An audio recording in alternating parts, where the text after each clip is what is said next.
Well, Noha Abdul-Dahab is an assistant professor of international law at Georgetown University in Qatar. Joins me now here live. Good to have you with us. So, from the details which we have seen so far, how much of a cause to celebrate do you see this pause as?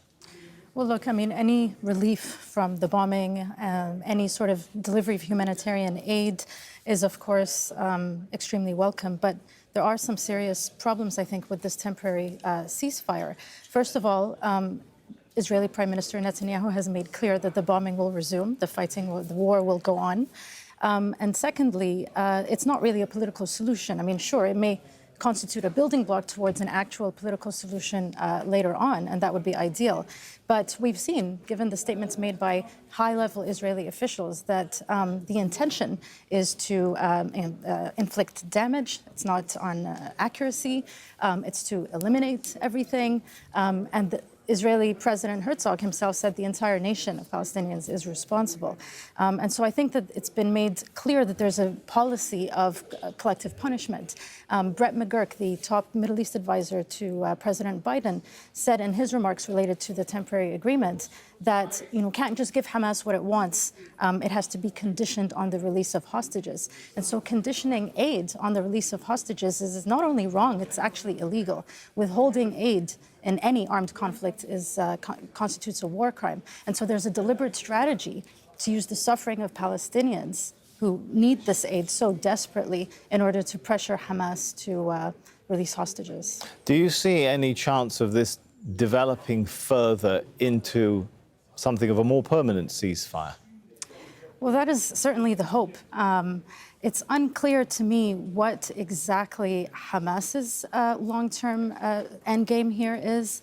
I mean, it's certainly clear, I think, so far from the Israelis that the fighting, the war, the bombing will continue. But it's unclear to me, and it's also unclear to me what Israel has gained militarily, really, so far in the last 7 weeks. And so I'm a little bit cynical about it turning into a ceasefire. What about the people of the north of Gaza? Will aid be able to reach them? There are Israeli now, we hear points that they've established to kind of cut off the flow. What will happen to people who are still trapped in the north? Will aid be able, food, fuel, and so on, reach them?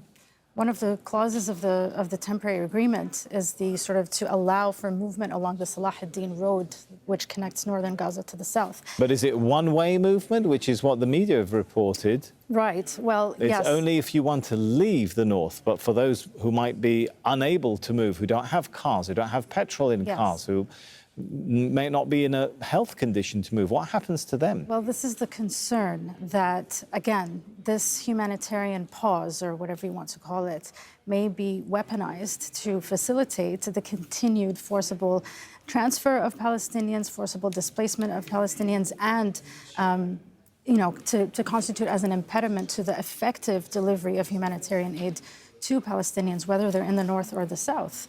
But also the reality of the current situation is that by continuing to force Palestinians to move south, Israel is creating an impossible situation for them. I mean, 2.2 million people trapped in the south is going to be an impossible reality for them, both from a humanitarian aid perspective, but also for the political future of Gaza.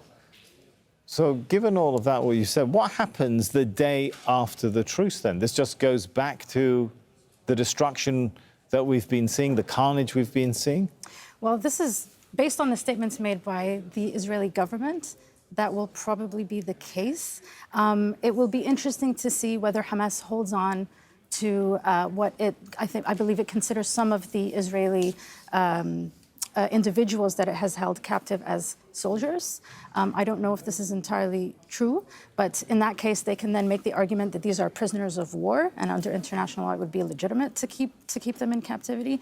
But again, based on the Israeli government's statements, the war will continue. Hopefully, that will change over the next 4 days. So all of this pressure has had no impact so far? The statements by organizations like Amnesty International saying on October the 27th that describing this as indiscriminate, disproportionate Israeli attacks, the statement by the UN New York Human Rights Office Director, talking about the wholesale slaughter of Palestinian people, talking about the statements from UN experts on the 16th of October, talking about a genocide in the making. None of this is having any impact? I'm sure it is, actually, for sure. It definitely is having an impact, but unfortunately, it's not having the kind of impact that most of us would want to see. However, it should continue. This pressure absolutely should continue.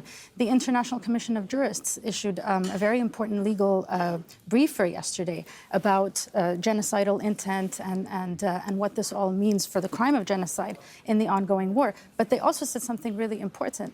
They said that states, every state has a responsibility, has an obligation to do everything in its power to prevent and to punish even the commission of these serious crimes. And it pointed to the United States in particular because of the effective impact that it would have as Israel's most powerful ally to compel them to stop the war and push for a permanent ceasefire. All right, Noha, thank you so much for coming in and sharing your analysis on this.